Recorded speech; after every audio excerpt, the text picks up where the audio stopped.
झारखंड सरकार चाहती है कि लगातार कृषि के क्षेत्र में झारखंड आगे बढ़े। जो उत्पादन अभी हो रहा है उससे लगातार बढ़ाने का प्रयास किया जा रहा है। सिंचाई की योजना हो चाहे अन्य योजना हो, उसको लेकर जो है सो लगातार झारखंड सरकार काम कर रहा है ताकि किसानों की आमदनी बढ़े, किसानों का जो जीवन शैली उसमें बढ़ोतरी आए।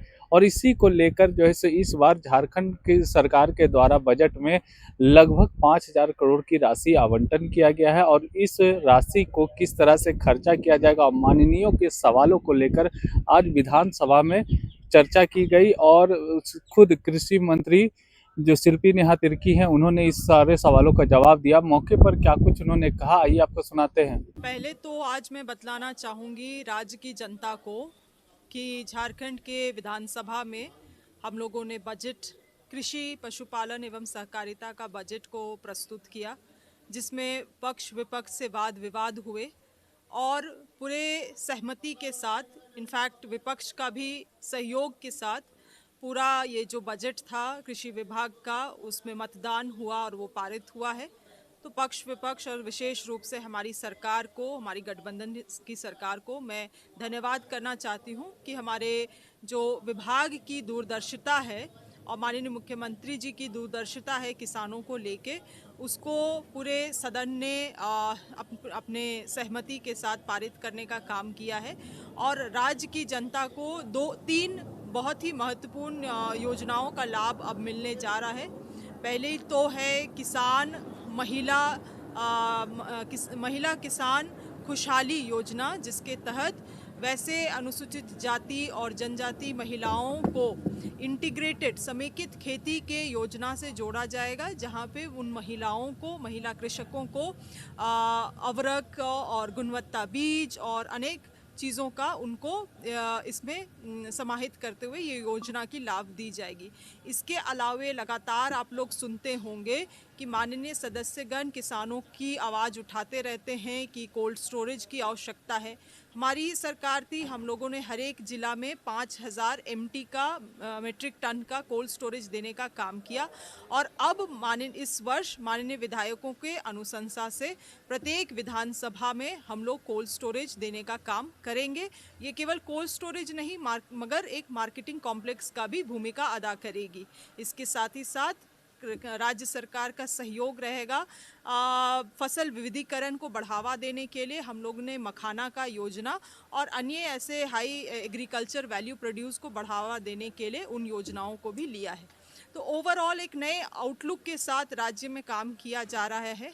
और इसके साथ साथ जो चलती हुई योजनाएं आ रही हैं, चाहे वो कृषक पाठशाला हो या यंत्रीकरण योजना हो या बीज विनिमय और वितरण योजना हो, मुख्यमंत्री पशुधन योजना हो, तमाम चीज़ें चलती रहेंगी। और इन्हीं सब चीज़ों को मैं राज्य की जनता को बतलाना चाहती हूँ।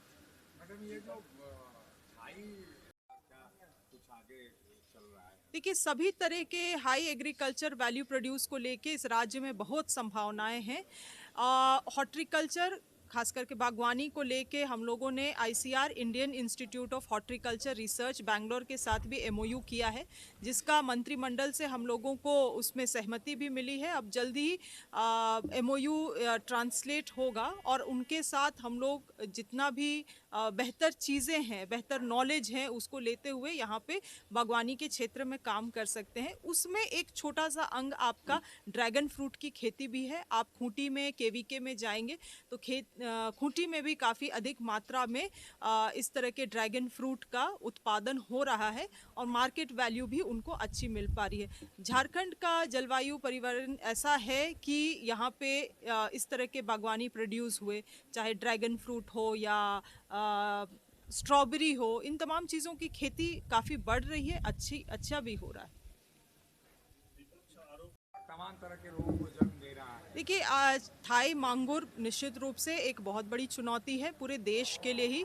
हम लोगों को केंद्र सरकार से भी इसमें मार्गदर्शिका प्राप्त हुआ है। उसके अनुरूप सभी जिला के कृषि मत्स्य पदाधिकारियों को ये सूचित किया गया है कि आप लोग इस तरह के कुछ भी अगर पाते हैं तो तुरंत उसमें कार्रवाई की जाए। कई सारे चीज़ें रिपोर्ट भी की गई हैं और उस पर FIR भी दर्ज किया गया है। इन तमाम चीज़ों में एक्शन लेते हुए हम लोगों की राज्य सरकार ने जो देसी मांगुर है, देसी मांगुर को हम लोगों ने राज्य मछली के रूप में भी घोषणा, स्टेट फिश के रूप में भी घोषणा करने का भी काम किया है। मगर चाहे वो मीडिया के माध्यम से हो या आम जन हो या माननीय सदस्यगण हो, अगर उनके या आपके संज्ञान में इस तरह का कुछ चीज़ भी आता है कि थाई मांगुर का अवैध रूप से पालन हो रहा है, उसका बिक्री हो रहा है, उसकी जानकारी हमें दी जाएगी, तो निश्चित रूप से उससे तुरंत कार्रवाई की करेंगे। ड्रैगन फ्रूट को लेकर आपने देखिए, मैंने इस बात को भी कहा, माननीय विधायक नवीन जायसवाल जी विपक्ष से बोल रहे थे, उन्होंने 1 महीना पुराना डेटा वो लेकर आए थे। मैंने उनको कहा भी कि जब 26 फरवरी को ये डिबेट होना है और आप 1 महीना पूर्व का डेटा लेकर आएंगे, तो ये तो औचित्य नहीं है, इसीलिए मुझे लगता है फिर उसमें संशोधन भी किया गया उनके द्वारा।